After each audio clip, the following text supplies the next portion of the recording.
बीडमधील मसाजोगचे मयत सरपंच संतोष देशमुख यांना आज जाऊन 18 दिवस पूर्ण होत आहेत। याच घटनेला आता तपासाला वेग आल्याचं पाहायला मिळते।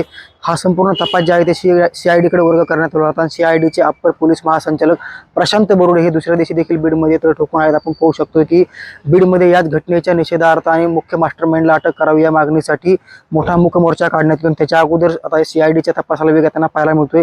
काल CIDचे वरिष्ठ अधिकारी के जे या संपूर्ण घटनेची माहिती घेतली। त्याचबरोबर आज CIDचे अप्पर पोलीस महासंचालक सकाळपासूनच जे की बीड शहरचं लॉकअप आहे, लॉकअपमध्येच जे काही आरोपी आहेत त्यांना ठिकाणी ठेवण्यात आलेलं नाही। याच आरोपींची चौकशी जी आहे ते CIDचे अप्पर पोलीस महासंचालक आणि काही वरिष्ठ अधिकारी करतात। आपण पाहू शकतो की सकाळपासून वरिष्ठ अधिकाऱ्यांसोबत जे आहे ते आरोपींची सखोल अशी कसून चौकशी करण्यात येत आहे।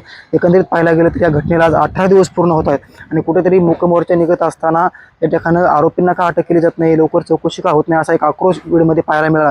आणि याच्यानंतर आता खुद्द CIDचे वरिष्ठ अधिकारी येऊन 2 दिवसापासून झाले या संपूर्ण प्रकरणाची जी चौकशी करतात। एकंदरीत पाहायला गेलं तर आपण CIDचे अप्पर पोलीस महासंचालक हे काल देखील केजमध्ये येऊन केज पोलीस ठाण्याची देखील चौकशी केली। त्याचबरोबर त्यांनी वरिष्ठ अधिकाऱ्यांसोबत देखील चौकशी केली।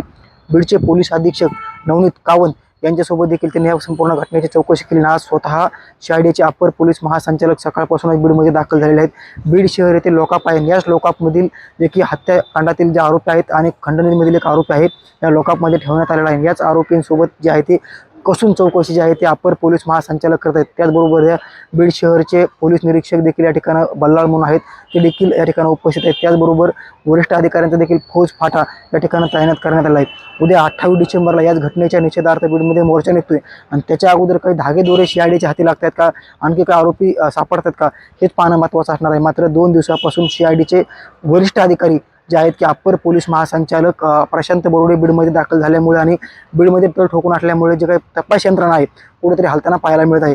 नक्कीच येणाऱ्या काळामध्ये CIDच्या हाती काय लागते आणि जे काही फरार आरोप आहेत ते शोधण्यामध्ये कुठेतरी यश मिळते का, हेच पाहणं महत्त्वाचं असणार आहे।